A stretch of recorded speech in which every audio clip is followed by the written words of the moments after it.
All right, now when we were young, most of our relationships were formed during play dates, after-school activities, and sleepovers. But nowadays, a lot of youth make their connections on social media. And if you're popular, it often comes in the form of likes. Well, joining us now is Israeli psychologist Dr. Kamila Forkosh Lavan to discuss the impact of social media on mental health amongst our youth.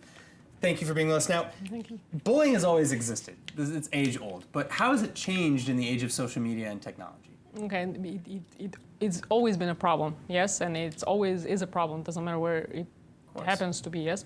But before, it was limited to the environment that you lived in.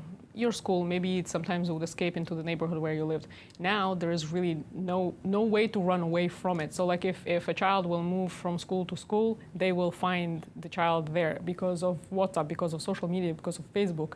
Any resources that could be used will be used, and the child just literally will have like almost no escape. How possible is it for kids to avoid social media and these pitfalls, or does it follow them with or without their own profile? Mm-hmm. It's a very good question, and we go back to the connection with the parents. So if there is a good connection with the parent and children are able to discuss different things, maybe some of them would be even hard or something that the parent will not want to hear, but is open to hearing and discussing and things like that. So the child is going to be more likely to come with problems and to feel supported, yes? Mm-hmm. So teaching also a child, sometimes you need to bring in also a professional, but teaching a child the limits of technology and building a self-esteem that's a healthy one, and being able to say no and being able to stand up for themselves. So there are ways that you can help, right? At least either avoid to a certain degree, but if not that, to at least get out of it.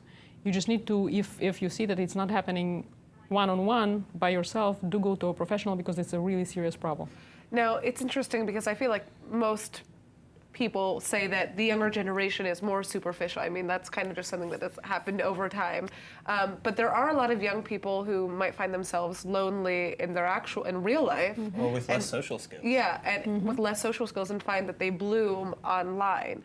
I mean, where is there a fine line between that being okay?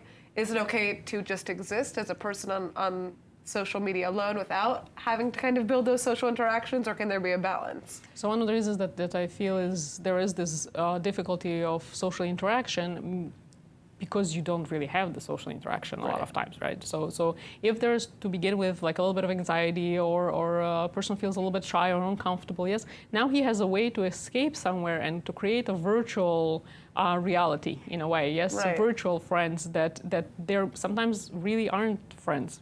But it feels like they are, because I am associated with somebody somewhere across the globe. Right, so I guess it comes down to just making sure that your children are aware that this is virtual reality, this is real life, and live in both. Yes. Yeah. Yes. All right, thank you for joining us. Thank you.